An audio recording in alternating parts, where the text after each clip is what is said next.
I'm in my late 40s. And one of the things I noticed when I was in my younger 20s was there were not a lot of older engineers around. They usually get pushed out because the path that corporations are typically going to push you through is you got to go to management, which means you leave the fun stuff. You leave the box. You're not doing the coding. So what I was afraid of was, wow, I really enjoy doing the development process, but it doesn't look like I can do that for very long. What I have found here is that by acquiring the business, I can be right back at the front line of the business, even at this age, and I can do it for the next decade or two as long as I feel. So for me, that's really exciting for my career in IT. And so for those of us that really do enjoy the technical chops of the business, that's really nice to know that there are opportunities to be able to do that in the future.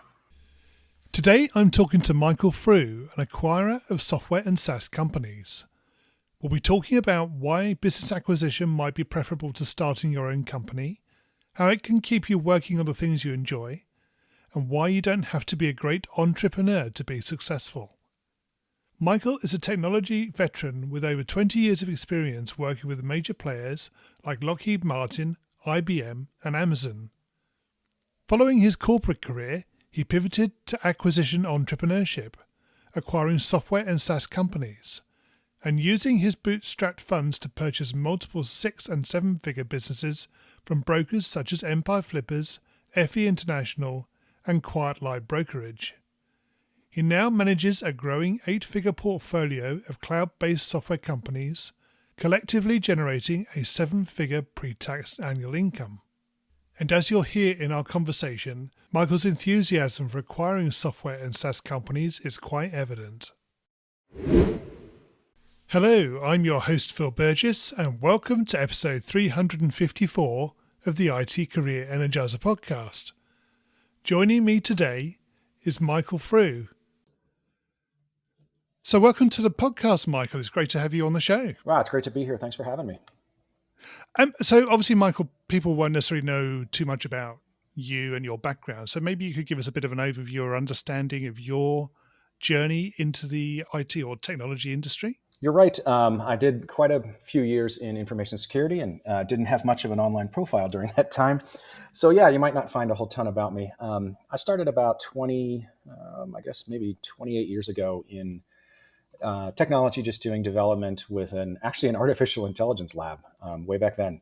And it's obviously very different now. But did kind of a corporate career for the first 20 years of my professional life. Did a lot of consulting, a lot of information security. And I really struggled, like I think a lot of engineers and some of your people in your audience, with finding the right fit and feeling like I was doing what my real calling was. I knew it was in technology, but many times I felt working at corporations and doing the consulting wasn't quite that correct fit. And so I found myself doing what I kept calling quarter life crises, and I would quit my job, take a few months off, and try and approach IT from a different direction. And so after that 20-year career, I took kind of a little bit of a sabbatical and stepped back again. And that's where I discovered that I may not be a very good entrepreneur to start my own business, but I'm a pretty good operator.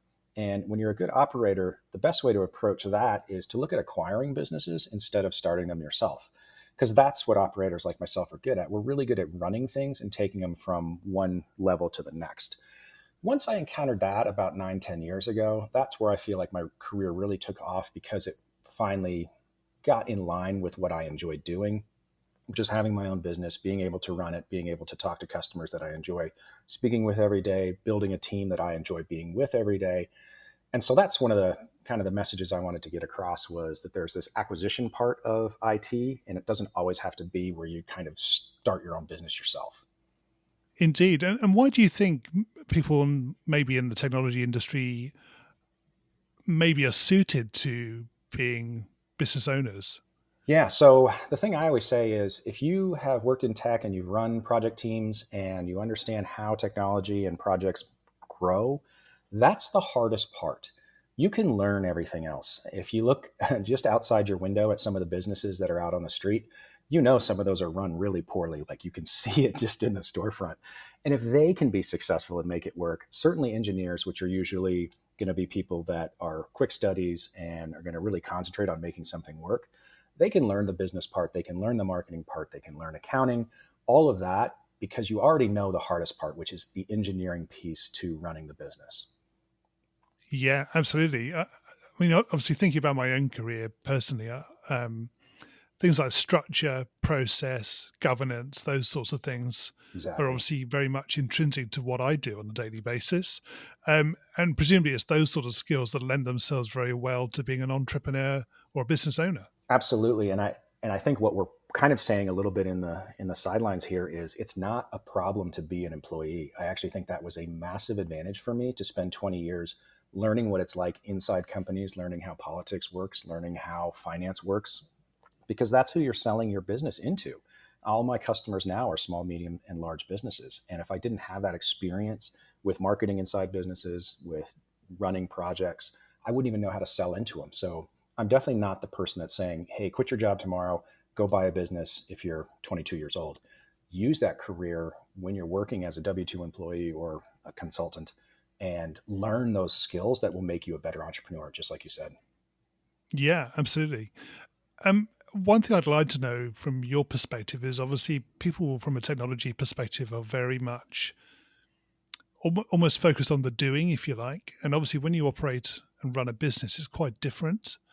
So, how do you think those skill sets can be developed? Yeah, that's a very good question because there is a lot of, and I'll just call it the suck, right? It's really not the fun part because I am very natural as an engineer. I just want to do the work. I want nobody to bother me. I want my 6 to 12 hours of where I'm just working on the product, and that's what brings me joy.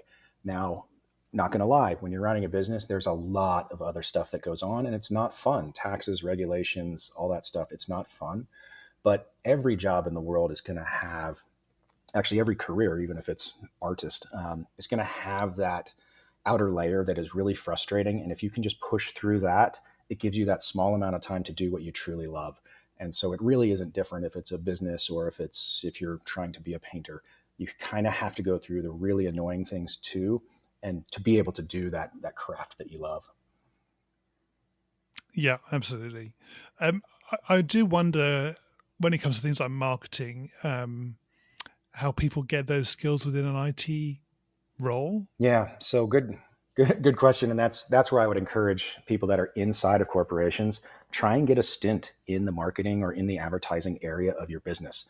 If you hear me today and think, hey, maybe 10 years from now I'd like to buy a business, that's where you start to kind of strategically look at the company you're in and think maybe I could do some time in finance, maybe I can do some time in marketing to learn a little bit about it, because I think you're implying a little bit of what I encounter is engineers aren't really marketers. We don't particularly like doing that.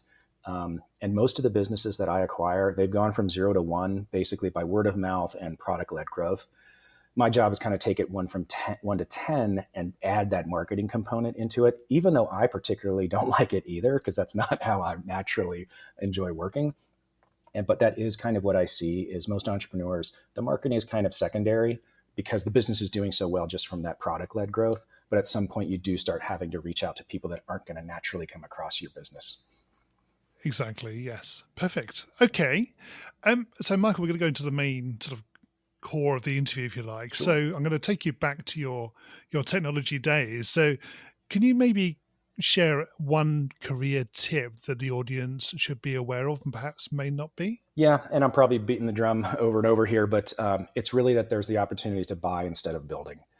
There's so much information on the internet about how you have to bootstrap yourself as an entrepreneur, and that isn't the only path. And that's kind of what I'm trying to bring some recognition here is that there are opportunities to acquire the businesses from entrepreneurs just like yourself that have put together a really good business and they're looking to move on to the next thing. It's quite common for entrepreneurs to want to move to the next project because they get bored with once you have to start dealing with customers and operations and all the things that I like as the operations person. Everyone right now is looking over their shoulder at AI. It's middle of 2024. They all want to start their AI business. So they're looking to sell the projects that they have. That's a good opportunity for operators like myself to come in there and acquire the business and run it. So that's my top career tip is you don't always have to look at starting it yourself. You can also look at acquiring it. Yeah, very true. Okay. And Michael, can you share with us your worst IT career moment? Yeah, I think it was the first time I ever decided to have my quarter life crisis and quit. But it is also probably my best moment. And I told myself at the time that I know this is really bad. I didn't have any money saved. I had a very expensive apartment in Chicago. And I was a traveling consultant, so it's not like they give you 2 weeks where you can kind of figure everything out. They don't want you to go to a customer if you're a consultant, so you're done like that minute. And I knew at the time, I was like, this is really bad. This is so stupid. And my dad would, most fathers say, don't quit a job until you have the next one lined up. But I knew long term, and it took decades, that this was something I needed to do just to try and get myself in the right direction. So in a weird way, my worst IT career moment by quitting a really, really good, well-paying job was also the best long term. Michael, can you share with us your IT career highlight to date? Sure. Yeah, I think it was probably acquiring the first real six-figure business. And after the first few weeks, when you're running it, this is the first time I've ever dealt directly with customers. This is the first time my own money is involved, where every upgrade, every downgrade, every refund really affects you. It affects your mood every day. But to see that I could do it after the first month and breathe that sigh of relief that this is actually what I should be doing. And I think a lot of us imagine that, where we have a business that's running well and you get to talk to good customers and you're building something that people really want to use. It's so fantastic. And a lot of us, we just aren't the greatest 0 to 1 entrepreneurs. And so for me, that real trick was to pick up a business that was already running. And then that was just such a high career moment. Is there a sort of fear factor involved there as well? So obviously it's stepping into the unknown. Absolutely. Every time, because not only are you putting your own money into it, you never really are going to get the straight answer why someone's selling a business.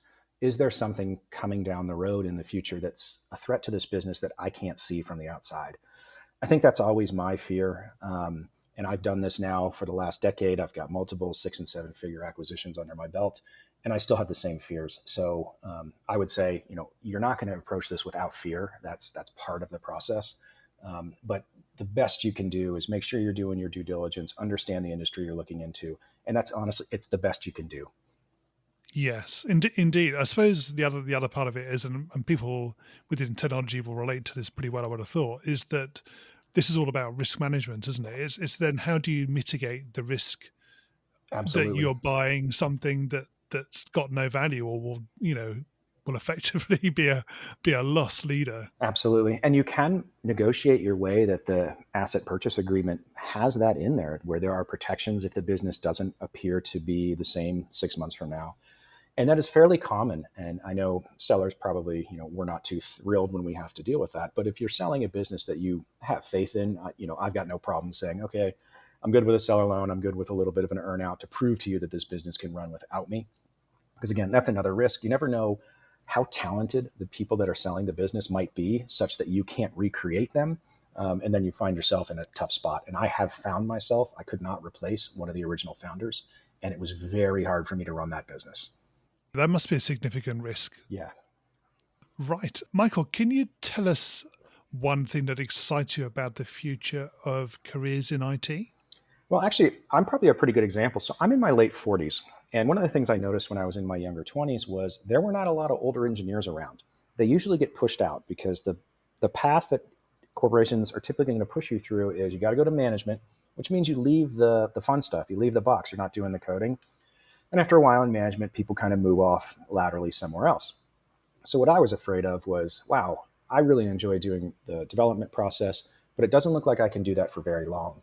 What I have found here is that by acquiring the business, I can be right back at the front line of the business, even at this age, and I can do it for the next decade or two as long as I feel. So for me, that's really exciting for my career in IT. And so for those of us that really do enjoy the technical chops of the business, that's really nice to know that there are opportunities to be able to do that in the future. Do you think this is obviously almost like an opportunity for you to, I'm not trying to think of the right way of describing it. Maybe sort of ensuring that your career can continue, so you don't become out of date. You don't sort of become, I suppose, almost there's that element of being ageist, I suppose, about people in the technology industry. Absolutely. Yeah. I've spoken about this in a few other podcasts ageism is very open. It is celebrated in technology. We've all seen the Zuckerberg quotes and everything. So this is an industry that is happily discriminating against older people. So I find that also kind of discouraging when I was younger. So that is really nice that, hey, I'm I'm almost 50 and I'm still able to do the fun stuff that I was doing when I was 21, which is, still being there right with customers, right working on the machine all the time. Just a brief interruption to ask you if you can think of one other person that would benefit from becoming a listener of the show. It would be fantastic if you could share this episode with them. The objective of the show has always been to help as many people as possible in developing and building successful careers in tech. So by sharing this episode with one other person, you'll be contributing to achieving that objective. And please remember to follow or subscribe to the podcast in your podcast app. Have you signed up to the IT Career Energizer newsletter? By doing so, you'll receive early notification of upcoming episodes and featured guests, exclusive content, and early access discounts and offers. In fact, when you sign up, you'll receive our Manning Books discount code, giving you up to 40% discount on Manning's range of tech books, many having been written by previously featured guests on the show, including Reuven Lerner's Python Workout, Docker in Practice by Ian Mile, and many more. Just head over to itcareerenergizer.com and sign up. We're going to go into the reveal round now. We're going to find out a little bit more about you and the way you think. Are you ready for this? Absolutely. Let's do it.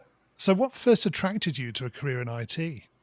My father actually was one of the original people that got to work on some of the DARPA, ARPA projects on the original internet. And so it was always just in my house.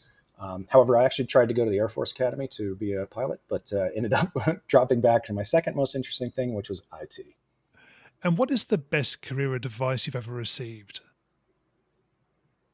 Remember that, and this was during a consulting period of time, remember that long-term,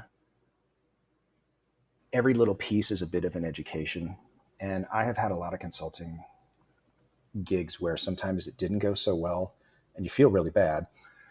But his name was Mike, and I actually can't remember his last name, really tried to get me to look at the long view of each one of these as an opportunity for us to learn how to run our own projects better. And this was one of these startups where 80% of the development is done, and then a consultant has to go and fix that last 20%.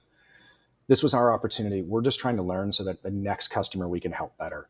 So if you feel really bad about an opportunity that just didn't go how you expected, just remember the long-term goal is that we just want to be better every single time. So for me, that kind of made a lot of sense, because then I went consulting on my own, and that's even, a little bit scarier because you just, sink or swim.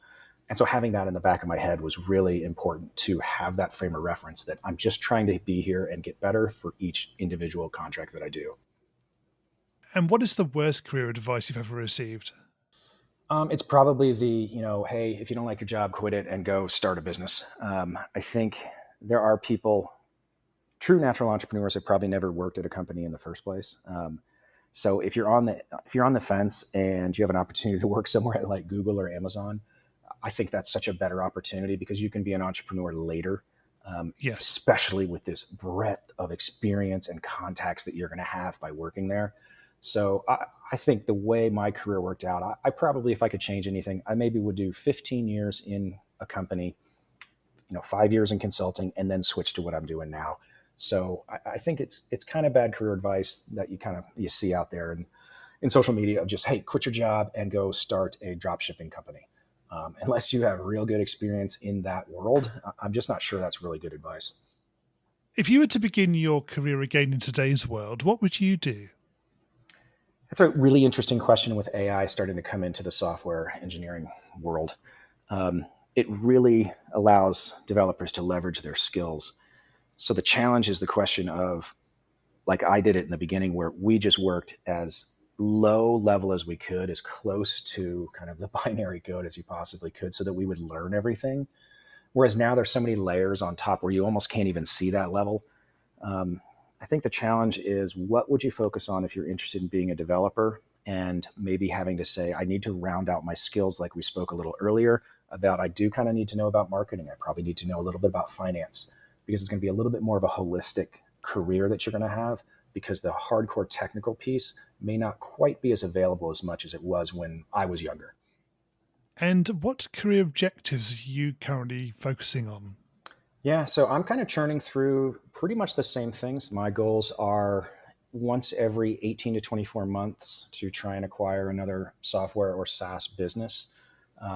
I've so far been in kind of a buy and hold, and I run the business for those 2 years, make sure that there's operators in there that can handle it so that they don't need me all the time. And then I look for the next one. So for me, I'm kind of just churning through that phase with no definitive, long term, where am I going with that? I'm just kind of enjoying this piece right now and hoping that I figure that out later. Right. Okay. So it sounds like a bit of like an incremental model. Then Hmm. you sort of hold and develop, and then Yep. move and And so I'm on. enjoying it. And so, yeah, I know I probably should have a 10 and 20-year plan. I'm just enjoying it. It works really well for me and my family. And as long as I can keep that up, I'll just keep going until the next focus and objective shows up. And what's the number one non-technical skill that has helped you in your career so far? Oh boy, it's office politics. It's how do you make friends? It's how do you do that negotiation? How do you get people to like you, to respect your word when you're speaking? That again, especially with this remote environment that we've created in the last few years, I really, really get concerned when my stepkids are not working in an office. I know that they love working from home, but those skills that you're losing by not dealing with people every day in person. So that might be going back to some of your earlier questions. If you have the opportunity to not do remote work and actually be with other engineers, it's fantastic. I would never be where I am if I didn't watch other engineers code, learn how they were doing it. I think your audience can understand watching someone who's really good writing code. It's amazing. And I totally understand why people will sit and watch people code on YouTube. It sounds ridiculous, but if you're watching someone that really knows what they're doing, it's so inspiring. And if you're not in an office that you can talk to that person, I think that can be a real detractor from your long-term career. Yeah, I think we've lost something over the last few Yeah. years in that respect. And I don't think it's just coding. I think it's just that sort of general Yeah. interaction with people as much as anything else, which is very different through a screen when you're just Yeah. online. Yeah. I mean, the screen is not the same. And yeah, just the water cooler talk, right? Just learning how people are thinking. And I think I led with office politics. And I know that probably sounds Machiavellian, but there is a tremendous amount of you have to understand how people work in small, medium, and large groups. And Yes. that is for your career, for your family, to help your children, to help your grandparents when they need a nursing home. Like all of that is so important. And you have to have been involved with a lot of different groups to learn that. Yeah, you do. Exactly. And what do you do to keep your own career energized? I find it is about that 18 to 24-month new acquisition process because that's bringing a whole new unknown into my life.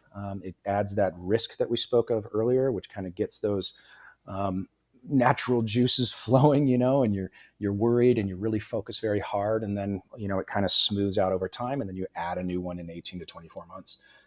I love that cycle, and so for me, that's just a great energy generation cycle, I guess. And just out of interest, how many companies do you hold at any one time? So the most I've ever had is five, and they vary in size, but three three seven-figure companies at a time. And remember, what we're doing is a lot of the businesses are on the front end very different looking, but on the back end, it's usually the same tech stack, a lot of the same engineers. So we're all kind of working on the same thing. It's just there's three completely different marketing pages on the front. But Got it. there Yeah. is kind of a limit. I know there's people that say, "Hey, I own 20 businesses." I don't know how that works. They probably don't own 20 software businesses, but yeah, And what do you do in your spare time away from your businesses and technology? I'm a very big reader. I'm still old school enough that I read a lot of books. And if I could credit anything with my success, or at least wherever I am, I've been reading since a very young age. I still keep all the books that I read, which is horrible every time I move. But there's just so much value, and this even goes back to the remote work of reading stories of different challenges that people have gotten through that have nothing to do with engineering, but you learn about human nature. And so for me, reading is the one thing that I just couldn't walk away from, and it's completely the spare thing. That's exactly what I'll do after we're done with this call. Is I'll probably go start reading a book that I'd like to see. Right. Okay. And what sort of things do you read? um, a lot of biographies. I really find people that end up getting to the point where they need to write a biography. There's probably a reason why. I really enjoy science fiction and fantasy because it allows the authors to open up questions about society and politics and humanity without the hangover of like real life here. So I enjoy those. But I'll touch everything except cooking. I think that's it. Right. Cooking and romance, I think, are the two categories that I don't walk into at the bookstore. Fair enough. Okay. Michael, can you share a parting piece of career advice? Yeah, absolutely. And I keep harping on the same thing. Don't fret if you don't feel like you're a good entrepreneur. It took me a long time to say that and not feel like a loser or that I wasn't doing things right. You can be a good operator and still be a very successful entrepreneur with your own business. You just don't have to start it from 0 to 1. And Michael, how can we find out more about you and connect with you? Yeah, so I've got a website. It's michaelfrew.com. So my last name is spelled FREW.com. On there, I get a lot of the same questions when people find out what I do. So I tried to answer those questions as if we were just sitting at a bar together. So they're kind of long answers, but you can sign up for that. I'm not selling anything. I'm really just trying to help people understand what it's like to acquire businesses, what buyers' mistakes I've made, and what the point of view is. If you think about real estate, there's a lot of information put out by real estate agents, but where you really learn is from the people that actually buy the real estate and are doing multifamily properties. There's not a lot of voices out there for acquiring businesses. And so I just tried to put my voice out there of like, here's what I encounter. Here are the challenges I've seen. And here's all the mistakes I've made. So please don't do those. Brilliant. Thank you, Michael. And thank you so much for joining me on the podcast today. It's been great to chat. Thanks. You've been listening to Phil Burgess and Michael Frew on the IT Career Energizer podcast. For links to everything we discussed in the show, visit itcareerenergizer.com/E354. Thank you so much for listening. I'm your host, Phil Burgess, and I'll catch you in the next episode.